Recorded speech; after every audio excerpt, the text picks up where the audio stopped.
আজকে আবারও বেরিয়ে পড়লাম দুই নয়নের সাথে সাথে। আর সব থেকে আমার পছন্দের গ্রাম সেটা হচ্ছে আমার বাবার বাড়ি। আর এটা কোনো সময় আমি ক্যামেরাতে ক্যাপচার না করি সেটা কি হতে পারে।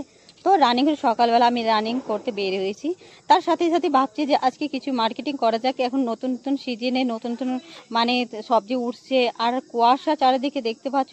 আর চার সাইডেও কিন্তু কাজ বন্ধ রয়েছে, আর আমি ওদিকে যাচ্ছি না কেন, তো চারদিকে হচ্ছে ধান ক্ষেত, এত ধান ক্ষেত, আর ছোট একটা চিকন আল দিয়ে আমি এসেছি যে ঠিক মতন দাঁড়ানো যাচ্ছে না, আর সেটা দিয়ে আমি যাচ্ছি। কিন্তু রাস্তা তো শর্টকাট দিয়ে আমাকে যাইতে হবে, আর যদি আমি বাজারে যাই সেটা কিন্তু আমাকে ঘুরতে হবে। তো গ্রামের এইটাই হচ্ছে খাসিয়ান সুন্দরতার, যে তোমাকে যদি কিছু জিনিস যদি ভিডিওর মধ্যে নিতে হবে সেটাকে তোমাকে কিন্তু পরিশ্রম একটু করতে হবে, একটু কষ্ট করতে হবে। তো আমার পিছনে যেটা বাড়ি দেখছো সেই বাড়িটা কিন্তু চারদিকে ধান রয়েছে, আর এই বাড়িটা একমাত্র ওই বাড়িটা রয়েছে।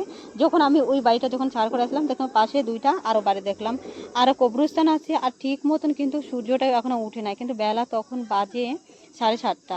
আর গরমের দিনে তো এতক্ষণ উঠে যেত।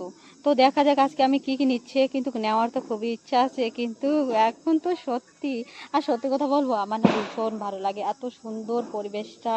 ইচ্ছা করে না যে আমি এখান থেকে যাই, এত সুন্দর। কেন যে আমি গ্রামের মেয়ে, আর গ্রামে থাকতে বেশি পছন্দ করি। তো দেখা যাক আজকে কি কি নেওয়া যায়।